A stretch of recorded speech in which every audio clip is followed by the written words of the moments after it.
હાલો મિત્રો, આજે આપણે વાત કરવા છીએ ધોરણ 10ના ટુરિઝમ અને હોસ્પિટાલિટી વિષયની.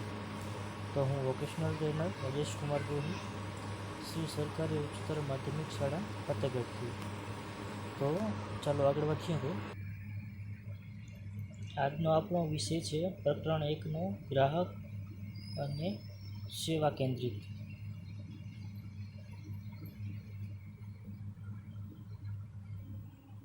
તો આતિથ્ય ઉદ્યોગનો પરિચય આપણે સૌપ્રથમ મેળવવાનો છે. તો આતિથ્ય ઉદ્યોગ એટલે કે હોસ્પિટાલિટી ઇન્ડસ્ટ્રી એટલે એવો ઉદ્યોગ કે જે ગ્રાહકને ખાદ્ય સેવા, આવાસ સેવા આપે છે, જેમ કે હોટેલ છે, રિસોર્ટ છે, પરિષદ કેન્દ્રો છે, મનોરંજન પાર્ક છે વગેરેનો સમાવેશ છે. તે આતિથ્ય ઉદ્યોગ એટલે કે હોસ્પિટાલિટી ઇન્ડસ્ટ્રીમાં તેનો સમાવેશ થાય છે. કેટરિંગ ઉદ્યોગ એ એવો ઉદ્યોગ છે કે જે આતિથ્ય ઉદ્યોગ સાથે સંકળાયેલો છે, જે મુખ્યત્વે સંસ્થાઓને ખાદ્ય સેવાઓ પ્રદાન કરે છે, કે જેમ કે શાળામાં ચાલતી કેન્ટીન છે, દવાખાનામાં ચાલતી કેન્ટીન, સરકારી કચેરીમાં જે ભોજન વ્યવસ્થા માટે જે વ્યવસ્થા કરવામાં આવે છે તેમાં, પછી ખાનગી ઉદ્યોગો છે, ખાનગી કંપનીઓમાં તેમના જે કામ કરતા કર્મચારીઓ છે તેમના માટે ભોજનની વ્યવસ્થા કરતા જે કરે છે તે ઉદ્યોગ કેટરિંગ ઉદ્યોગ છે. આ ઉપરાંત આપણે અંગત જે લગ્ન પ્રસંગો હોય છે કે અન્ય જે કાંઈ પણ તહેવાર ઉજવીએ છીએ તેમાં પણ આપણે આ કેટરિંગ ઉદ્યોગનો ઉપયોગ આપણે કરતા જોવા મળીએ છીએ.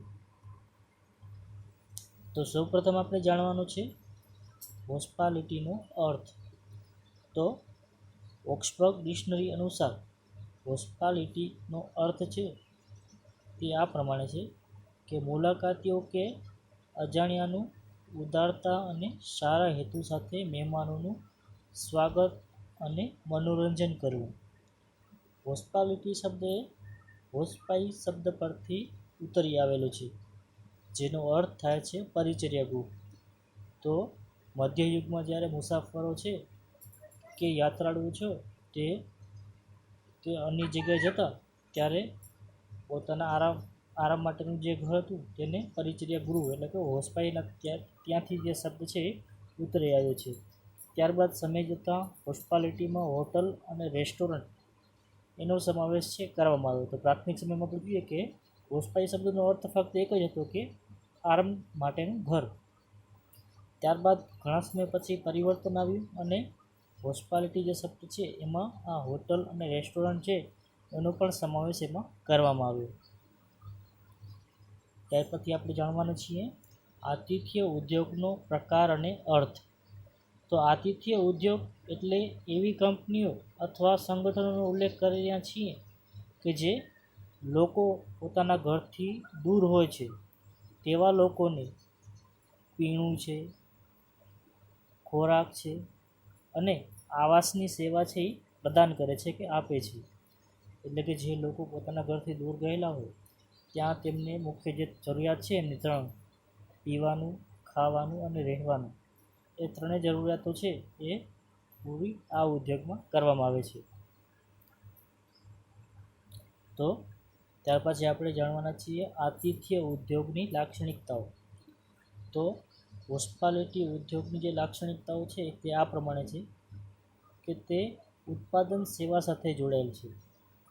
તેમાં કંઈક ને કંઈક ઉત્પાદન એમાં થતું હોય છે. રેસ્ટોરન્ટમાં છે જે રીતે ખાદ્ય પદાર્થ તૈયાર કરવામાં આવે છે તો એક પ્રકારનું જે ઉત્પાદન છે એમાં જોડાયેલું હોય છે. ત્યાર પછી આવે છે એમાં દ્વિમાર્ગીય વાતચીત, સંબંધોનું જોડાણ, ત્યારબાદ સંસ્કૃતિમાં વિવિધતા, ત્યારબાદ સંપ્રદાન.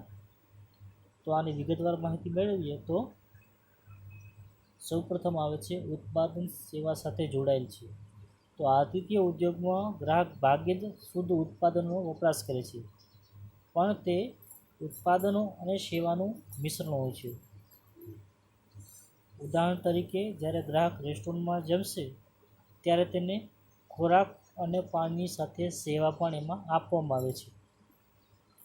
એટલે ગ્રાહક છે ફક્ત શુદ્ધ ઉત્પાદન છે તેનો ઉપયોગ કરતો નથી, પણ તેની સાથે જે તેને પીરસવાનું કામ કરવામાં આવે છે, તેના માટેનું જે ભોજન છે તે તૈયાર કરનાર કરવામાં આવે છે તો તે બધી સેવાનો સમાવેશ આમાં થયેલો જોવા મળે છે આપણને. ત્યારબાદ આવે છે દ્વિમાર્ગીય વાતચીત. દ્વિ એટલે બે દ્વારા થતી વાતચીત. તો આતિથ્ય ઉદ્યોગમાં સેવાની શ્રેષ્ઠતા પ્રાપ્ત કરવા માટે દ્વિમાર્ગી વાતચીત એ એક જટિલ પરિબળ છે કે જેમાં સેવા વિતરણ પ્રક્રિયામાં ગ્રાહકો અને કર્મચારીઓ બંનેની ભાગીદારી છે આવશ્યક છે. ગ્રાહકો સાથે ક્રિયા પ્રતિક્રિયા દ્વારા મહત્વપૂર્ણ સંદેશાઓ જેમ કે તેમની જરૂરિયાતો અને અપેક્ષાઓ કર્મચારીઓ દ્વારા પ્રાપ્ત કરી તાત્કાલિક ક્રિયા દ્વારા સેવામાં સંતોષ છે તે મેળવી શકાય છે. એટલે કે ગ્રાહક અને કર્મચારી વચ્ચે આ બંને વચ્ચેની જે વાતચીત છે એ ખૂબ જ મહત્ત્વનો ભાગ ભજવે છે કે જેમાં ગ્રાહકની જરૂરિયાતો છે તે કર્મચારીને જણાવશે અને એ કર્મચારી છે તે ગ્રાહકની જરૂરિયાત પૂર્ણ કરશે જેથી ગ્રાહક સંતોષ મેળવશે. તેથી જે તેને દ્વિમાર્ગી વાતચીત પણ કહે છે. ત્યારબાદ એનું ત્રીજી લાક્ષણિકતા છે સંબંધોનું જોડાણ. તો આતિથ્ય ઉદ્યોગ પોતાના અસ્તિત્વ માટે વારંવાર ગ્રાહકો પર ખૂબ જ આધાર રાખે છે. તો હોસ્પિટાલિટી ઇન્ડસ્ટ્રી છે તે કે આતિથ્ય ઉદ્યોગ કહીએ તો આપણે તો તે પોતાનું અસ્તિત્વ ટકાવી રાખવા માટે જે વારંવાર આવતા ગ્રાહકો છે તેના પર ખૂબ જ આધાર રાખે છે. ગ્રાહકો સાથે લાંબા ગાળાના સંબંધો બાંધવાને કારણે જે ઇન્ડસ્ટ્રી એટલે કે સંગઠનો છે તેને ફાયદો થઈ શકે છે. જેમ કે અસ્થિર સમયમાં સ્થિર આવક પ્રાપ્ત કરી શકાય છે.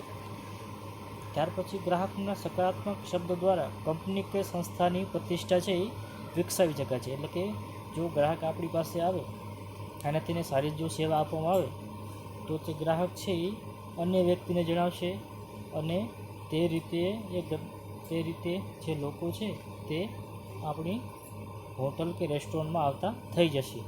એટલે સંબંધોનું જોડાણ છે એ ખૂબ જ આવશ્યક છે. ગ્રાહક સાથેનો જે સંબંધ છે એ આ હોસ્પિટાલિટી ઇન્ડસ્ટ્રી માટે ખૂબ જ મહત્ત્વનો માનવામાં આવે છે.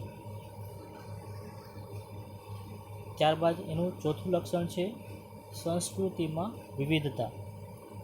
તો સંસ્કૃતિમાં વિવિધતા એ આતિથ્યનો પર્યટન ઉદ્યોગ સાથે નજીકનો સંબંધ ધરાવે છે. સંસ્કૃતિમાં વિવિધતા છે આતિથ્ય પર્યટન ઉદ્યોગ સાથે નજીકનો સંબંધ ધરાવે છે. ગ્રાહકો અને સ્ટાફ એકબીજા સાથે વાતચીત દ્વારા સંસ્કૃતિમાં વિવિધતા અનુભવ કરે છે. એટલે કે ગ્રાહકો અને સ્ટાફ છે એ અલગ અલગ ક્ષેત્રોમાંથી આવેલા હોય છે અને બંનેની વાતચીત દ્વારા એમની જે સંસ્કૃતિઓ છે એમાંથી એ એકબીજાના વિવિધતા છે આદાન પ્રદાન એમાં કરતા આપણને જોવા મળે છે. તો હોસ્પિટાલિટી સંસ્થામાં કામ કરતા કર્મચારીઓ હંમેશાથી વિવિધ પ્રદેશોમાંથી આવતા ગ્રાહકો સાથે ક્રિયા અને પ્રતિક્રિયા છે એ કરે છે. અને તો આપણે ગ્રાહકો સાથે જોયું કે સંસ્કૃતિમાં વિવિધતા અને ક્રિયા અને પ્રતિક્રિયા દ્વારા આપણને એની વિવિધતા આપણને જોવા મળે છે. સાથે સાથે કામ કરતા જે સહકર્મચારી છે એ પણ બીજી સંસ્કૃતિ કે અલગ પ્રદેશના હોઈ શકે છે. તેથી તે બંનેની સંસ્કૃતિઓનો સમન્વય છે આપણને આ ઉદ્યોગમાં જોવા મળે છે. ત્યારબાદ એની જે અન્ય લાક્ષણિકતા છે તે છે શ્રમપ્રધાન.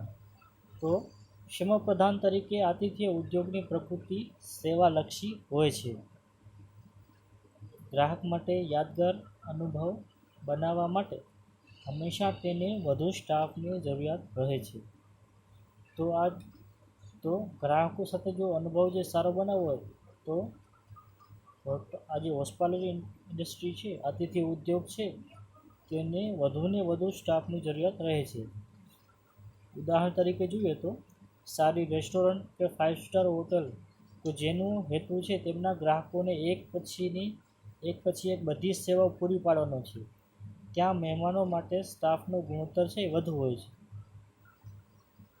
જેમ કે આપણે 5 સ્ટાર હોટલમાં કંઈક જોઈએ તો દરેક વ્યક્તિનું કામ છે અલગ અલગ હોય છે. બનાવવાવાળો વ્યક્તિ છે એ પોતાનું બનાવવાનું કામ કરતો હોય છે, જ્યારે પીરસવાળું કામ છે એ પીરસવાનું કામ કરતું હોય છે, અને ગ્રાહકોને અન્ય કોઈ જરૂરત પડે તેના માટે પણ એક વ્યક્તિ છે ત્યાં રાખેલો હોય છે.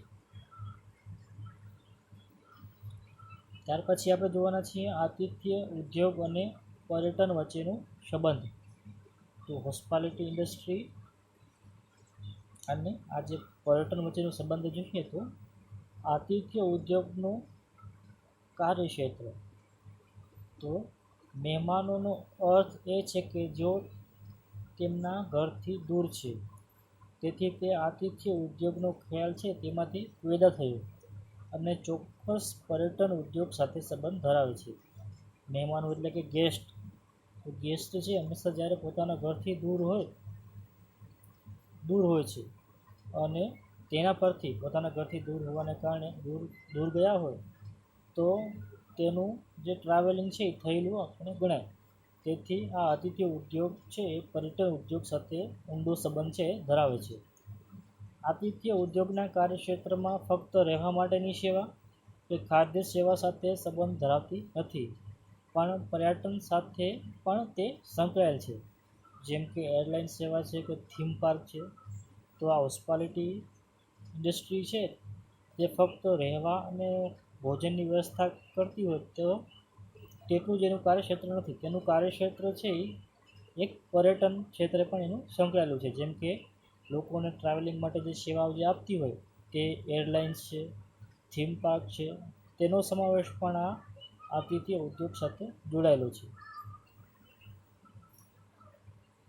ત્યારબાદ આતિથ્ય અને પ્રવાસન ઉદ્યોગનું વર્ગીકરણ. આતિથ્ય અને પ્રવાસન ઉદ્યોગનું વર્ગીકરણ. તો તેમાં પહેલું જોઈએ તો આપણે પહેલાં જોયું કે ખાદ્ય સેવા અને રહેવાની સેવા, તેના સિવાયની જે સેવાઓ છે એનું અહીં વિવરણ આપવામાં આવેલું છે. તો પહેલું આવે છે પ્રવાસ માટેની સેવા. તો જે લોકોને એક સ્થળે દૂર જવા માટે જે મદદ કરે છે અને તેને આપણે પ્રવાસન માટેની સેવાઓ આપણે કહીશું. જેમ કે રેલવે છે, એરલાઇન્સ છે, તેનો સમાવેશ પ્રવાસ માટેની સેવાઓમાં તેનો સમાવેશ થાય છે. ત્યારબાદ બીજું આવે છે લોજિંગ, એટલે કે રહેવા માટેની સેવાઓ. તો રહેવા માટેની સેવાઓ છે આપણને જોઈએ તો હોટેલ છે, ગેસ્ટ હાઉસ છે, ત્યાં કરીને આ રહેવા માટેની સેવા આપણને મળે છે. ત્યારબાદ ત્રીજું છે ખાદ્ય સેવા, કે જે લોકોને ભોજન પૂરું પાડવાની જે વ્યવસ્થા ઊભી કરે છે. દાખલા તરીકે રેસ્ટોરન્ટ છે, બાર છે, તેનો સમાવેશ આમાં થયેલો છે. જ્યારે ચોથું આવે છે મનોરંજનની સેવાઓ.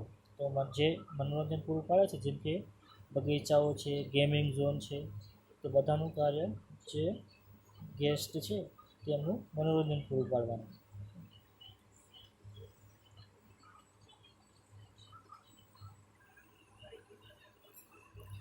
ત્યાર પછી આપણે આગળ વધીએ તો ગ્રાહક કેન્દ્રિત આતિથ્ય ઉદ્યોગ. તો તે મુદ્દો આપણે જોઈએ તો ગ્રાહક કેન્દ્રિત આતિથ્ય ઉદ્યોગ એટલે કે હોસ્પિટાલિટી મેનેજમેન્ટમાં જે કસ્ટમર છે એ હંમેશા સેન્ટરમાં રહે છે. તો હોટેલ મેનેજરો માટે ગ્રાહકને સમજવું એ ટોચની 5 સૌથી મોટી મુશ્કેલીઓમાંથી એક છે. ગ્રાહકોની વિશેષ જરૂરિયાતો જાણવી અને તેને પૂર્ણ કરવી એ હોટલની મુખ્ય જવાબદારી હોય છે. બધાનો ઉદ્દેશ એક અંતિમ લક્ષ્ય પર કેન્દ્રિત હોય છે કે ગ્રાહકોને ખુશ કરવા, કારણ કે તે જ છે જે ધંધો છે એ ચાલુ રાખવામાં આપણને મદદરૂપ થાય છે અને ગ્રાહકો જ આપણો ધંધો છે એ ચાલુ રાખે છે. આ અંતિમ લક્ષ્ય પ્રાપ્ત કરવા માટેનું એક સાધન CRM દ્વારા છે. તો CRMનું જે ફૂલ ફોર્મ આપણે જોઈએ, પૂરું નામ જોઈએ તો કસ્ટમર રિલેશનશિપ મેનેજમેન્ટ, જેને ટૂંકમાં CRM કહેવામાં આવે છે. તેનો અર્થ આપણે જોઈએ તો ગ્રાહક સંબંધોનું સંચાલન. ગ્રાહક સાથેના સંબંધો છે એનું સંચાલનને CRM છે એ કહેવામાં આવે છે. ત્યાર પછી ગ્રાહકની જાણકારીનો નમૂનો એક પ્રક્રિયા. તો એકત્રિત કરેલી બધી માહિતી પ્રક્રિયા દ્વારા હોટલના ડેટાબેઝમાં સંગ્રહિત કરવી જોઈએ, જેથી ગ્રાહકની અગાઉની મુલાકાતના આધારે ગ્રાહકોને ઓળખી અને તેમની વિગતો છે એ જાણી શકાય છે.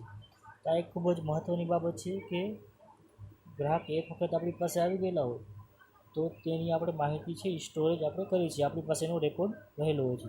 તો એ રેકોર્ડના આધારે ગ્રાહકની જરૂરિયાત, તેને શું જોઈએ છે, શું નથી જોતું, શું પસંદ છે, તે બધી માહિતી આપણને આ ડેટાબેઝ ઉપરથી આપણને મળી રહે છે. તેથી જે આ જે હોટલનો જે ડેટાબેઝ છે એ ખૂબ જ મહત્ત્વનું માનવામાં આવે છે. ત્યાર પછી આવે છે માહિતીનું માધ્યમ અને ગોઠવણી. માહિતી એટલે ડેટાબેઝનું માધ્યમ અને ગોઠવણી આપણે કઈ રીતે કરવી. તો દરેક સ્પર્શ બિંદુ પર ગ્રાહકની માહિતી એટલે કે ડેટાબેઝ અને સેવા વિનંતીઓ વિવિધ માધ્યમ દ્વારા અને વિવિધ ગ્રાહકોનો સમાવેશ કરતી વ્યવસ્થા છે. તો આ ડેટાબેઝ છે ગ્રાહકોનો, તેમાં બધા ગ્રાહકોની માહિતી છે એમાં સંગ્રહાયેલી હોય છે અને એમાં જે અલગ અલગ વિવિધ ગ્રાહકો છે કયા માધ્યમથી આવ્યા તે બધું એમાં જે માહિતી છે આપણને મળી રહે છે. અને પાછળથી અંતિમ પ્રણાલીનો ઉપયોગ કરીને માહિતી એકત્રિત કરી શકાય છે. છેલ્લી માહિતીના આધારે આપણે તેનો ઉપયોગ આપણે આગળ કરી શકીએ છીએ. ત્યાર પછી આવે છે ગ્રાહક માહિતીનો પુરવઠો એટલે કે ગ્રાહક ડેટાબેઝનો પુરવઠો. જોઈએ તો જે રીતે માહિતી એકત્રિત કરવામાં આવે છે તે મુજબ માહિતીની 3 મૂળભૂત શ્રેણીઓ ઓળખી શકાય છે. તો એમાં પહેલું જોઈએ તો ફ્રન્ટલાઇન ડેટા. ફ્રન્ટલાઇન ડેટા એ છે કે બુકિંગ પ્રક્રિયા પૂર્ણ કરવા માટે આવશ્યક ફરજિયાત માહિતી, જેમ કે નામ છે, ગ્રાહકનું નામ, એનું સરનામું, કેવા પ્રકારનો રૂમ લીધો, તે જે બધી માહિતી જેમાં સમાયેલી હોય તેને ફ્રન્ટલાઇન ડેટા છે એ કહેવામાં આવે છે. ત્યાર પછી બીજું જો મૂળભૂત શ્રેણી જોઈએ તો સ્વયંભૂ ડેટા. સ્વયં એટલે પોતાના દ્વારા લીધેલું ડેટાને સ્વયંભૂ ડેટા છે કહેવામાં આવે છે. તો હોટલ સ્ટાફને અતિથિ દ્વારા સીધી માહિતી પ્રદાન કરવામાં આવે છે તો ગ્રાહક પોતે પોતાની જરૂરિયાત છે એ હોટલ સ્ટાફને જણાવે છે, તે જે ડેટા છે એને સ્વયંભૂ ડેટા છે એ કહેવામાં આવે છે. ત્યારબાદ ત્રીજું આવે છે વર્તણૂક ડેટા. તો હોટલ સ્ટાફ છે અતિથિઓની વર્તણૂકનું નિરીક્ષણ કરીને સિસ્ટમમાં દાખલ કરેલી માહિતી. તો ઘણી વખત જે હોટલનો સ્ટાફ છે ગ્રાહકોની જરૂરિયાતો, એની અપેક્ષાઓ, એનું વર્તન છે એ પોતે નિરીક્ષણ કરીને એની નોંધ છે એક જગ્યાએ કરતા હોય છે. તે જે ડેટા છે એને વર્તણૂક માહિતી છે એ કહેવામાં આવે છે. ત્યાર પછી આવે છે ગ્રાહકના સંતોષના સાધન તરીકે સેવાનું મહત્ત્વ. તો ગ્રાહક સેવાઓનો સીધો સંબંધ પ્રવાસન સાથે છે, કારણ કે પર્યટન ઉદ્યોગ પૈસા પર આધારિત છે અને ગ્રાહક વિના ત્યાં કોઈ આવક નથી. પર્યટનના દરેક ક્ષેત્રમાં સારી ગ્રાહક સેવા આવશ્યક છે, કે તે પછી હોટલ હોય કે રેસ્ટોરન્ટ હોય કે પછી હોય ટ્રાવેલ એજન્સી. ત્યારબાદ ત્રીજું જોઈએ તો ગ્રાહક ગમે તેટલી અસંસ્કારી વર્તન કે માંગણી કરે તે ધ્યાનમાં લીધા વિના સકારાત્મકતા રાખી ગ્રાહક સાથે મૈત્રીપૂર્ણ વર્તન છે કરવું જોઈએ. એટલે ગ્રાહક ગમે તેવું વર્તન કરે તેમ છતાં પણ આપણે ધીરજપૂર્વક અને સકારાત્મકતા રાખીને ગ્રાહક સાથે હંમેશા મૈત્રીપૂર્ણ વર્તન છે કરવું જોઈએ. તો સારી ગ્રાહક સેવાની જે ચાવીઓ છે, જે રીતો છે એ જોઈએ તો તેમાં પહેલું આવે છે ગ્રાહકની જરૂરિયાતો સમજો. ગ્રાહકની જરૂરિયાત છે એ સમજવી, ગ્રાહકને શું જોઈએ છે, શું અપેક્ષા છે તે બધું જોવું. ત્યારબાદ બીજું આવે છે ગ્રાહક કંપની માટે વિશેષ અને મહત્ત્વપૂર્ણ છે કેવું તેને દર્શાવો. તો જ્યારે ગ્રાહક આવે ત્યારે આપણે એની સાથે એવું વર્તન કરવું જોઈએ કે આપણા માટે તે સવિશેષ છે અને તેમના વગર આપણું અસ્તિત્વ શક્ય નથી. તેથી ત્યારબાદ ત્રીજું આવે છે તેમની સાથે ધીરજથી વ્યવહાર કરો. તેમની સાથે જ્યારે વ્યવહાર કરતો ત્યારે સ્વભાવમાં વિનમ્રતા અને સકારાત્મકતા રાખીને તેમની સાથે વ્યવહાર કરવો જોઈએ. ત્યારબાદ આતિથ્ય ઉદ્યોગમાં સેવા શું છે?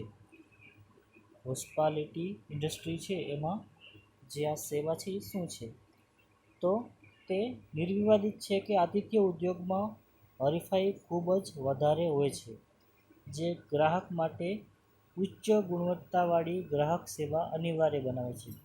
તો હોસ્પિટાલિટી ઇન્ડસ્ટ્રી છે તેમાં હરીફાઈનું પ્રમાણ ખૂબ જ વધારે આપણને જોવા મળે છે. તેના કારણે જે હોટલ ઇન્ડસ્ટ્રીઓ છે તે ગ્રાહકોને સારામાં સારી ગુણવત્તાયુક્ત સેવા આપવાનું કરે છે, જેથી ગ્રાહકો છે તેમની હોટલમાં કે રેસ્ટોરન્ટમાં આવે. ત્યારબાદ બીજું છે હોટલ ઉદ્યોગમાં સેવાનું મૂલ્યાંકન સૌથી વધુ થાય છે. તો આ જે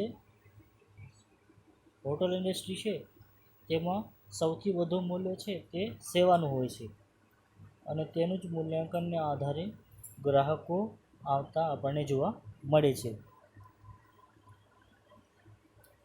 ત્યારબાદ હોસ્પિટાલિટી ઉદ્યોગમાં સેવાની ભૂમિકા અને તેનો હેતુ.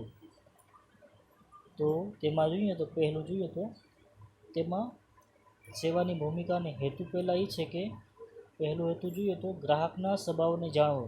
ગ્રાહકનો સ્વભાવ કેવો છે, ગ્રાહકનો સ્વભાવ કેવો છે એ જાણવું પણ ખૂબ જ મહત્ત્વનું હોય છે કર્મચારી માટે. અને એ રીતે ગ્રાહકનો સ્વભાવ જાણીને એ રીતે તેની સાથે વર્તન કરવાનું લોકો કરવું જોઈએ. તો ત્યારબાદ બીજું આવે છે ગ્રાહકની જરૂરિયાતોનો નિર્ણય કરવો અથવા ગ્રાહકને શું જોઈએ છે તેનો નિર્ણય કરવો પણ ખૂબ જ મહત્ત્વનો છે. ત્યારબાદ ત્રીજું જોઈએ તો